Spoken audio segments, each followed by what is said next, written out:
In the 1950s, the Jamaicans came to America and started the marijuana hustle. Jamaicans had Hoave and East 174th Street in the Bronx on lockdown. They used to have about 100 Jamaicans on one side of the street. Each seller would give you a puff of his big, fat Jamaican joint. Most people believed, wrongly so, that the founders of the culture. It wasn't until later that we got into selling drugs. It wasn't until the Jamaicans and Big Kool-Aid came into the picture that the founders found a way to make money from selling drugs.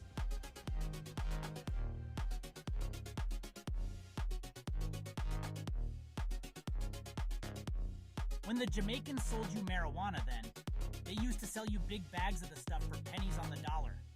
At first we were just buying for ourselves and lighting up in clubs, parks, play streets, the pool, movies and parties, etc.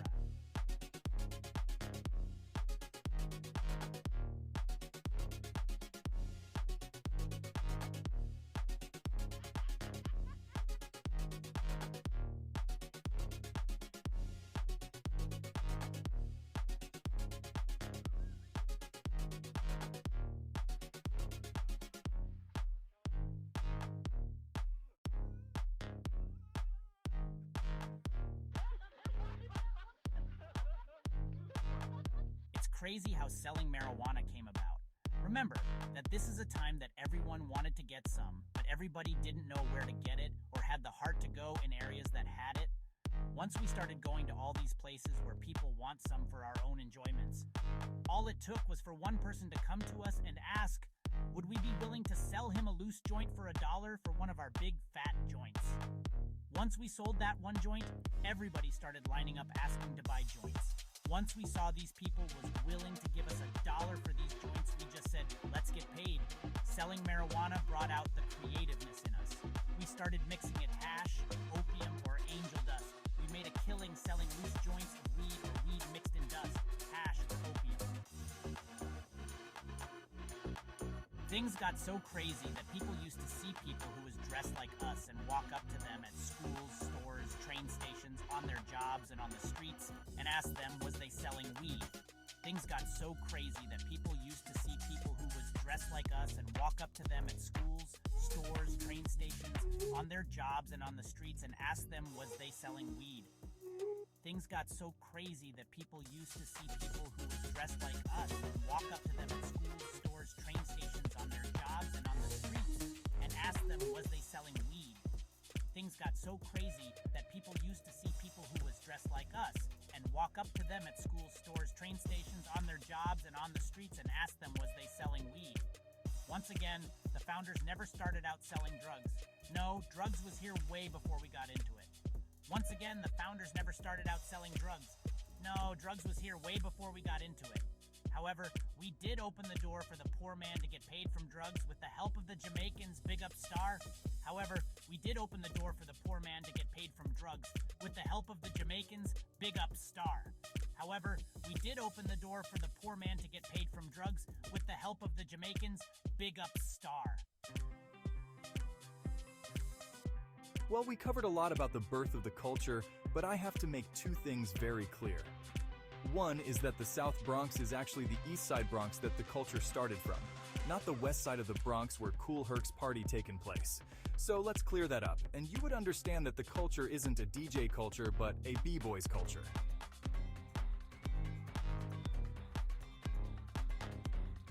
That was created in 1971 and not in 1973.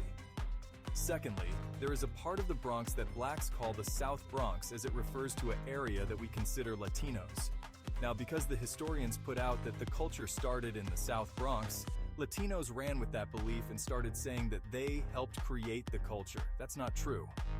One reason for that is that we just had this gang peace treaty established and nobody Latino was testing their luck, disrespecting a black ex-gang member and breakdancing in our own hood, or come partying in the black hood's no. That was not happening. Nobody was pulling the limits of that peace treaty like that. It wasn't until 1979 that people started coming around black parties like that. However, although they did not help create the culture they did later on, helped promote it because they jumped on it after people misunderstood the area of the South Bronx that the historians were talking about, which starts from the concourse, 149th Estate to Fordham Road, to Bronx River, 174 projects.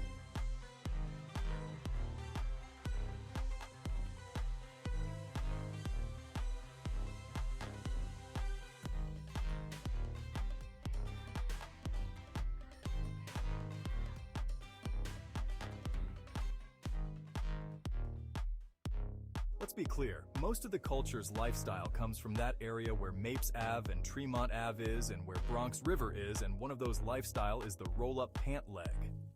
That was starting by the Black Guns B-Boys bike riders. LL Cool J made it popular later on, and Rushes used it in the movie he made. The bike riders had those one legs rolled up because we didn't want to get our pant caught on the chains of the bikes. Once we got to the park parties, we just kept them like that, and everyone thought it was a style and started doing it too to let people know that they were down with us. Now, as you know by now, the 8-track tape player played a big part in our culture and breaking and back-to-back beats. Around 1974, when a lot of people were still playing small tape player, people whose family had money was buying big home tape players. Rush's family had one of those big home tape players, and he was the one who bought it outside and carried it with us. The thing was bigger than him, but he was the one who started carrying one. Then other people jumped on the style of carrying one too, mimicking us. Again, a lot of the information about the culture comes from my area of the Bronx, which is the east side of the Bronx and not anywhere else. Let's talk about a party the B-Boys went to one night. This was a party that was given by my family for my cousin.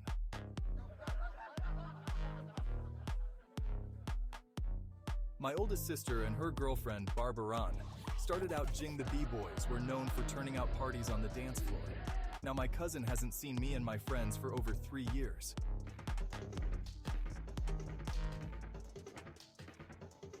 Here we are in the middle of the dance floor, with about 20 of us deep. But then the breaking part of the song comes on. The whole party was in a state of open mouth and popped out eyes.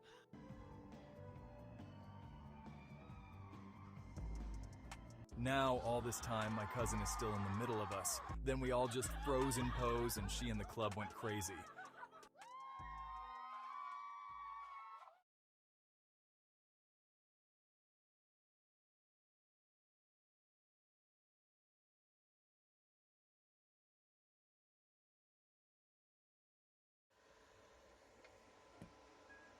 One summer when I was younger, I was down south in Plymouth, NC at my grandma's house.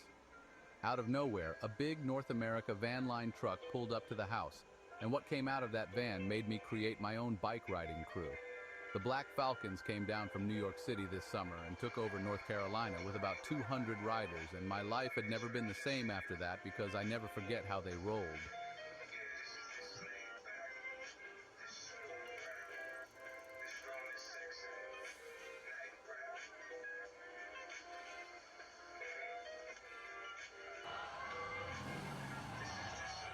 It was because of that memory that I influenced the whole hip-hop culture in bike riding. We rode unicycles, bicycles, mini bikes, mopeds, and then later, ninja motorcycles. The first thing we started out riding as a culture were unicycles. We used to ride them at park parties and in the hoods. Some of the founders are still riding them working for the circus. It had to be when I was 11 years old when me, Rodney aka Slick, Black Mel, Jimmy Hat, Ozzy and Tall Calvin, KB, Smiley and Little Pookie started the first B-Boys 10-speed and mini bike riders crew called the Black Guns, from Mapes Ave and 179th Street in the Bronx. We used to make bikes, buy bikes, and in some cases take them. We started out with about 20 riders, then we ride all over the city and other B-Boys would jump in and ride with us. We used to get together at 129 School Park, and then by time nighttime rolled around, we had about 70 riders of B-Boys rolling to park parties and turning them out. We had so many of us together that anywhere we went, we were strong, armed, and got anything we wanted. We were some of the baddest B-Boys out, so I called us the Black Guns because we were the arms of the B-Boys culture. We rolled to all the hoods, and any B-Boys who wanted to ride was welcome. The three people who has to get most of the credit for popping wheelies and making it a part of the entertainment shows of the B-boys culture was Black Mel, who created riding the bikes in the air with one hand like riding a bull. Then there was Tall Calvin, who created riding long blocks one-handed, doing tricks with the bike at the same time. Then there was Jimmy Hat, who just did a little bit of it all and kept people guessing. They were the wheelie masters, and the culture need to never forget them. Later, the city police started taking our mini bikes, so we had to move on to mopeds and ninjas motorcycles.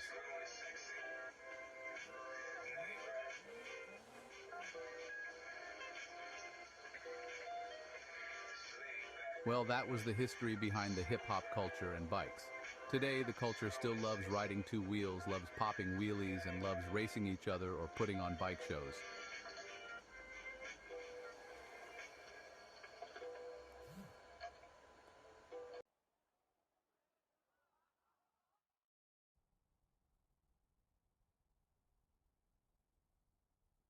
Here we go. Let's give a little toast, man. Let's pop some willies, man. I'm gonna give you a little taste of maybe straights, the black guns. There we go. I'm gonna give you a little toast, man. And we're gonna pop some willies. I'm gonna give you a little taste of maybe straights, the black guns. Here we go. Rodney AK Slick, my boy, Black Mel, Tall Calvin, Russell Slicky, Doc, Dave, Ozzy, KB, Smiley, Gary, Greg, Little Poochie, Little Bernard, Meg, Jimmy Hat, and JCash. The first bike rider, B-boys, the Black Guns.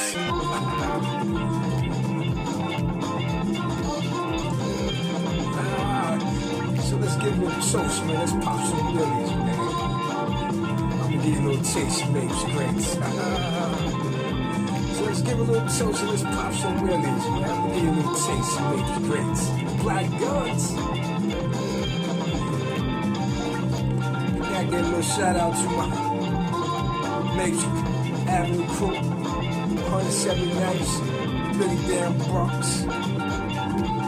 That's right. Give you a little toast and we're gonna pop some willies, man. Give you a little taste of maybe straights. The Black Guns.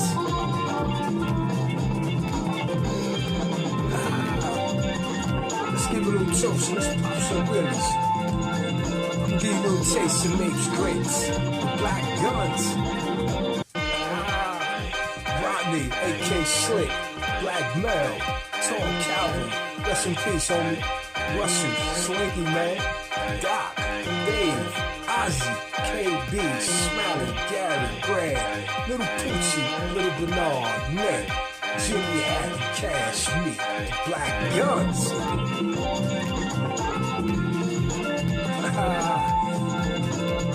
I give a little love to my late girls.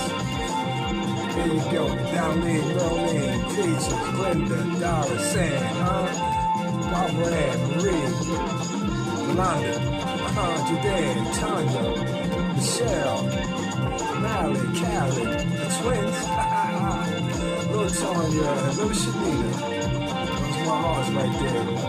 And we got the can't forget the real queens. The real queen B, That's my mother, Miss B. And my aunt, Big A. This is for you. Love y'all. Thanks. BX. So let's give a little toast, man. Let's pop some willies. Give a little taste of Mapes Greats and the Black Guns. So let's give a little toast, man. Let's pop some willies, man. I'll give you a little taste, man, of Mapes Greats. The Black Guns. So we'll give you a little toast, so let's pop some willies, man. Let's give you a little taste of Mapes Greats. The Black Guns.